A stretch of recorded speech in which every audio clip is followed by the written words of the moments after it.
बहुत तेज ठंडी लगता लेकिन गावत जाते हैं सुनावत हैं बहुत बहुत मज़ेदार गीत सुनाए जाते हैं। नमस्कार दोस्तों, आज हम आप लोगों को नाच वाली गीत सुनाने जा रहे हैं। तो अगर नाच वाली गीत आप लोग पसंद आए तो लाइक करें और अपने दोस्तों से शेयर करें ताकि वो भी इस गीत को सुने। तो चलिए हम आप लोगों को नाच वाली गीत सुनाते हैं। ठीक है।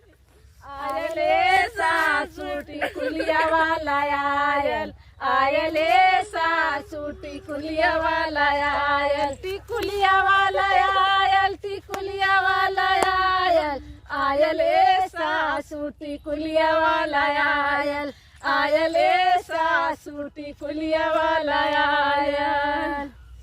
जब तू ही सासुटी कुलिया नाही लेबू, जब तू ही सासुटी कुलिया ले देबू, निहुर के गोड़वा धर धर रे सासु, निहुर के गोड़वा धर धर रे सासु, निहुर के गोड़वा धर।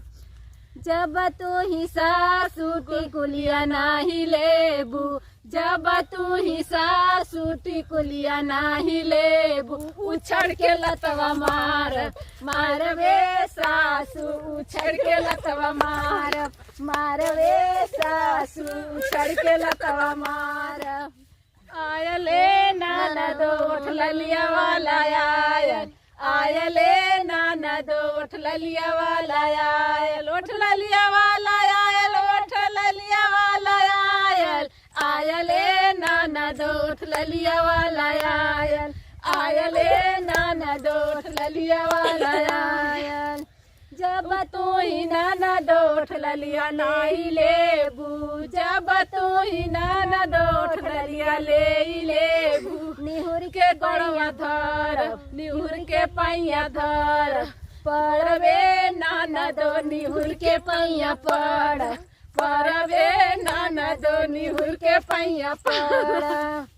जब तू ही ननदो उठ ललिया नाही लेबू, जब तू ही ननदो उठ ललिया नाही लेबू, खींच के पहना मार मार वे ननदो, खींच के पहना मार मार वे ननदो, खींच के पहना मार।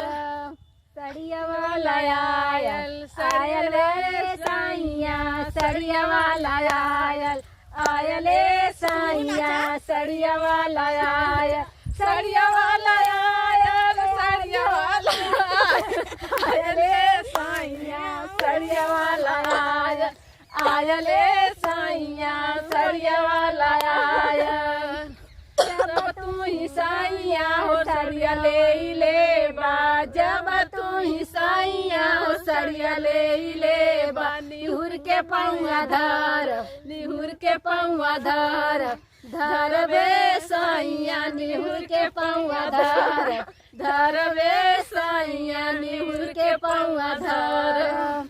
जब तू ही साइया हो सड़िया नाही लेबा, जब तू ही साइया हो सड़िया नाही लेबा, खींच के बेलना मार मार वे साइया, खींच के बेलना मार मार वे साइया, खींच के बेलना मार। टिकुलिया वाला आयल, आयले सासु टिकुलिया वाला आयल, आयले सासु टिकुलिया वाला आयल, टिकुलिया वाला आयल, टिकुलिया वाला आयल, आयले ननदो ललिया वाला आयल, आयले ननदो ललिया वाला आयल, आयले साइया सड़िया वाला आयल, आयले साइया सड़िया वाला आयल। तो दोस्तों गीत कैसी लगी कमेंट में ज़रूर बताइएगा और प्लीज़ भाभी के लिए एक लाइक तो कर दिया करिए। इतना मेहनत से डांस आप लोगों को दिखाते हैं और आप लोग लाइक नहीं करते हैं, ऐसा मत किया करें, लाइक कर दिया करें।